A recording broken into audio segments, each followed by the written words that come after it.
y del sistema educativo y cómo colabora el sistema educativo a mantener las mentiras del poder, pues la verdad que pensé que era más fácil decir lo que no era mentira, porque terminábamos antes. Claro, en serio, es decir que terminamos antes diciendo lo que es verdad. Entonces, yo lo siento mucho, supongo que pasaré los 45 minutos y todavía me quedaron montones de cosas que no he metido, porque entonces estábamos aquí hasta mañana y eso no es justo para los otros ponentes. Entonces, en la ponencia anterior de Ana María Oliva, que me ha encantado, ha dicho una frase con la que voy a empezar mi charla, que dice: no puedo cambiar aquello que ni siquiera sé que existe. ¿Bien? Entonces yo no vengo aquí a traer malas noticias, sino que vengo a traer información que está secuestrada, que está oculta, que está ahí. Pero como estamos muy ocupados haciendo muchas cosas, entre otras cosas ganando dinero para pagar la hipoteca, y estamos llenos en realidad de falsos problemas, no tenemos tiempo de dedicarnos a la verdadera cosa importante, ¿no? Y no crean que esto es porque lo hacemos mal, es que está organizado así. Este mundo funciona porque, como dice Edward Bernays, estamos gobernados, nuestras mentes son moldeadas, nuestro gusto formado por hombres de los que jamás hemos oído hablar. Aquellos que manipulan este oculto mecanismo de la sociedad constituyen un gobierno invisible que es el verdadero poder al mando de nuestro país. Esto se escribió en 1928, lo pueden encontrar en Internet, está publicado en el libro Propaganda. Edward Bernays era el sobrino de Sigmund Freud y fue asesor del Ministerio de Defensa y de la CIA. Es decir, que este señor no es ningún conspiranoico, es un señor que está muy metido en el mundo de la realidad y que sabe perfectamente de lo que habla. Entonces, acordaros que este señor sabe de lo que habla, lo dijo en el 28 porque era muy joven, después ya se cayó y se convirtió en un asesor y colaborador muy eficaz de las grandes multinacionales y sobre todo del Ministerio de Defensa y de la CIA. Bien, entonces la primera gran mentira es la agenda oculta de la educación, de lo que hablé extensivamente en el congreso anterior, por eso os remito a que veáis la conferencia titulada La agenda oculta de la educación obligatoria en el tercer congreso de excelencia en la educación, para no volver a este tema en esta conferencia. Pero lo que sí quiero recordar es un par de citas que son muy importantes. Esta, que es el verdadero propósito de la educación, es que queremos que una clase tenga una educación liberal. Queremos otra clase, una clase necesariamente muchísimo mayor, que renuncie al privilegio de una educación liberal y se adapte para ejecutar tareas manuales específicamente difíciles. Bien, esto lo dijo el presidente de los Estados Unidos, Woodrow Wilson, en 1913.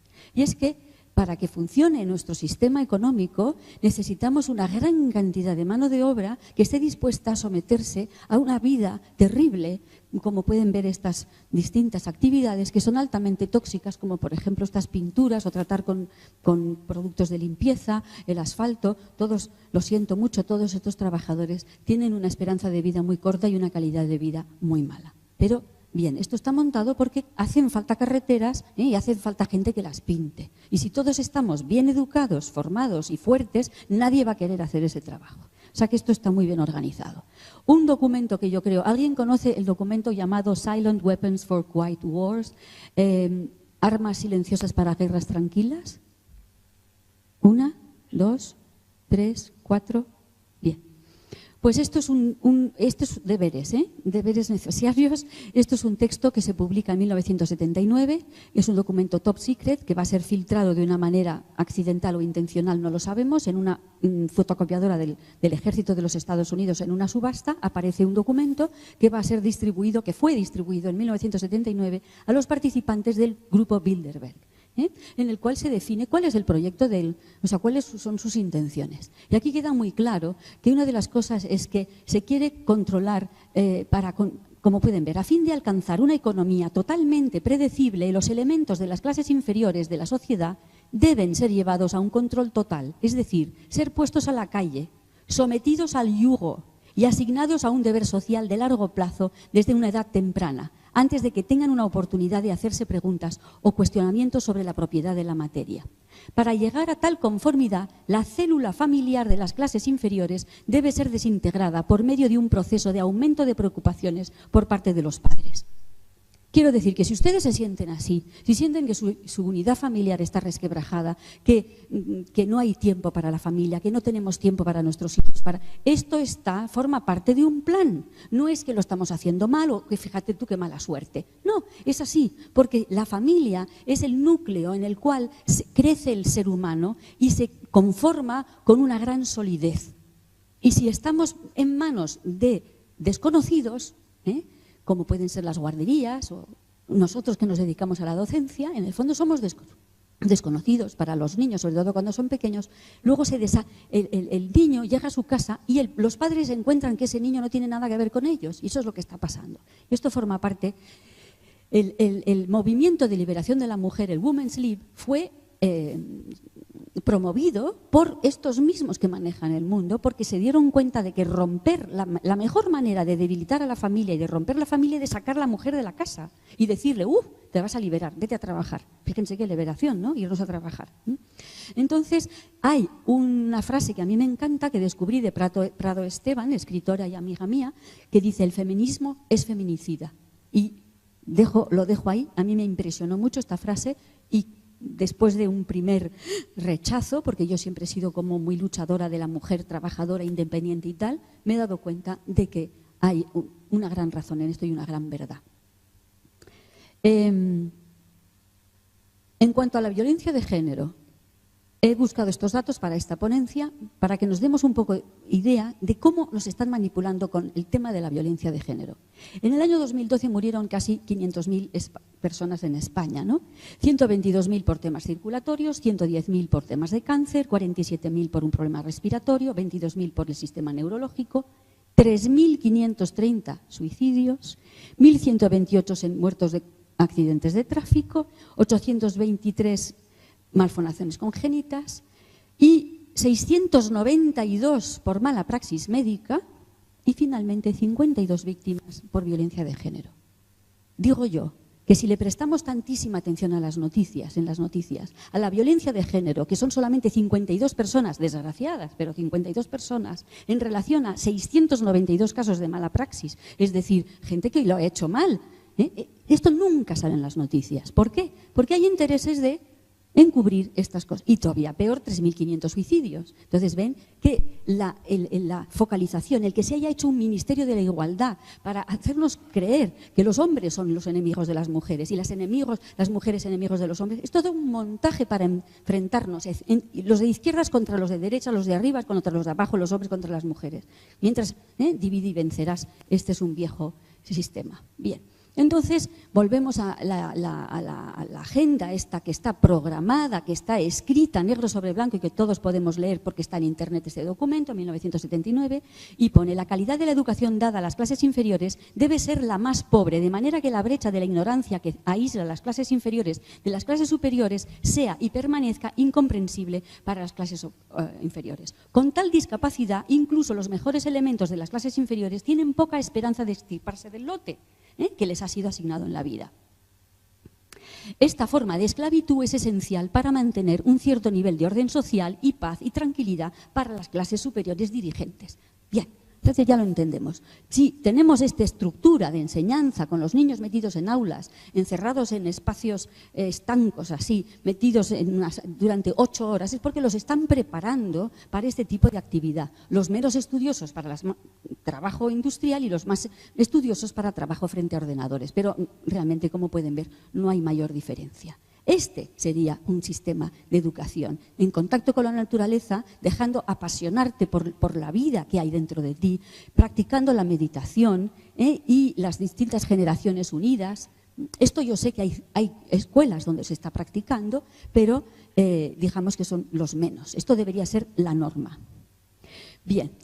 Entonces, otro de los intereses de la clase dirigente es que estemos ocupados, sin tiempo para pensar, hasta volver a la granja con los demás animales. Esta frase está también en este documento para los asistentes de Bilderberg. Y escuchen esto: mantener distraída la atención del público adulto lejos de los verdaderos problemas sociales, cautivándolos con temas sin importancia real, mantener el entretenimiento público por debajo del nivel de sexto de primaria. Esto es el plan, esta es la agenda. Por eso, cuando la televisión es televisión basura, Esto es intencional, no es que no haya contenido, es que se quiere mantener a la gente en un nivel de menos de 12 años, para que después tengan reacciones emocionales primarias y se puedan manejar muchísimo mejor. Entonces, esta obsesión por el fútbol, hay en el medio una fotografía impresionante de una madre que le mete botox a su hija en las párpados de 8 años, esta obsesión por la delgadez, por la gordura, venga de programas de que si estamos gordos o flacos y luego pues todo lo demás. No lo voy a comentar. Bien. Y luego, dentro de las estrategias de diversión para mantener al público ignorante está que hay que mantenerlo ignorante de las verdaderas matemáticas, la verdadera economía, la verdadera ley y la verdadera historia. Yo, que soy profesora de historia, esto me ha llamado muchísimo la atención. Porque en realidad hablamos de la edad del bronce, de la edad de la piedra, de la edad del hierro, y ahora estamos en la edad de la ignorancia. Realmente estamos en la ignorancia total. Empecemos por simplemente la cronología humana. Nos dijeron que hace 25.000 años estábamos en el Paleolítico, ¿verdad? Que hace 8.000 años en el Neolítico. Y nada, de repente, así, lógicamente, pasamos de estar picando piedras a Mesopotamia, con un sistema jerárquico, código jurídico, sistemas de irrigación, por supuesto sistemas de esclavitud, porque para construir esto, que ha llegado hasta nosotros en 6.000 años, porque esto es una fotografía, esto es un dibujo, ¿no? Pero esto es real. Para construir eso hace falta un sistema esclavista.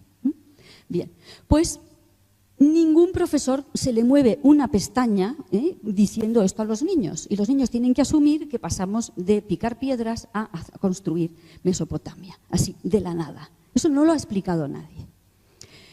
Tampoco nadie nos explica esto. ¿Cómo puede ser? Si hay una evolución, ¿cómo puede ser que en el siglo XX tenemos gente que vive en el Paleolítico, que no tiene escritura, que no tiene arquitectura?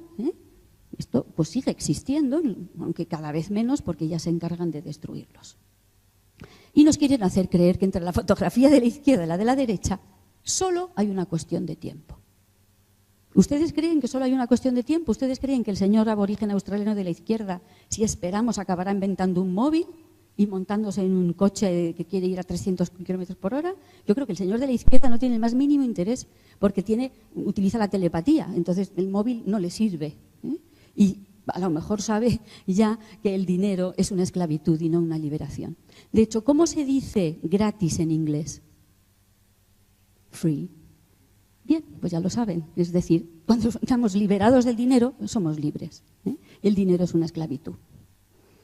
Entonces, el darwinismo, quiero recordarlo porque está dentro de nuestros libros de educación, en los libros de texto, se habla del darwinismo como una certeza, como una verdad. Y aquí, pues si hubiera estado Máximo Sandín con nosotros, nos lo hubiera explicado muchísimo mejor que yo no soy antropóloga, ni paleontóloga, ni bióloga. Como lo es él, que es un antropobiólogo fantástico. Y él lo explica muy bien, remito a sus estudios, porque otra cosa que os quería comentar, esta charla, cada una de estas diapositivas sería una charla de 1h30 como mínimo. Entonces, claro, tengo que ir pasando porque si no, no voy a llegar a explicar todas las mentiras en las que estamos viviendo. Bien, entonces hay un salto, como todos sabemos, entre los homínidos y el Homo sapiens. Y ese eslabón que falta, Darwin no lo resolvió, ni lo ha resuelto absolutamente nadie. Ni siquiera los antropobiólogos actuales, con todo el conocimiento que tienen, saben que ahí hay un gran misterio. Remito a los estudiosos, esto es muy interesante, de las tablillas sumerias y toda esta información que está ahí guardada. Hay que recordar que Darwin no era ningún científico, estudió teología. Darwin era teólogo, era inglés y era un hombre muy limitado en su conocimiento.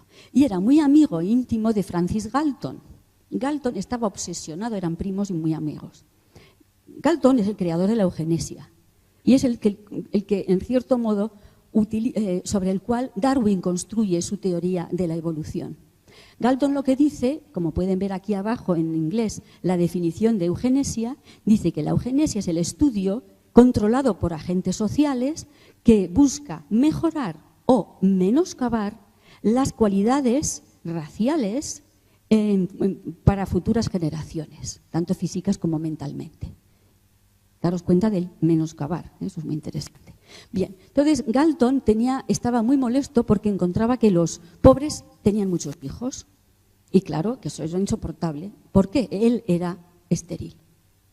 Muy interesante este dato, ¿no? Esa proyección, ¿no?, de su esterilidad, y le molestaba mucho que los pobres tuvieran tantos hijos cuando él formaba parte de la élite británica, pues él no podía reproducirse.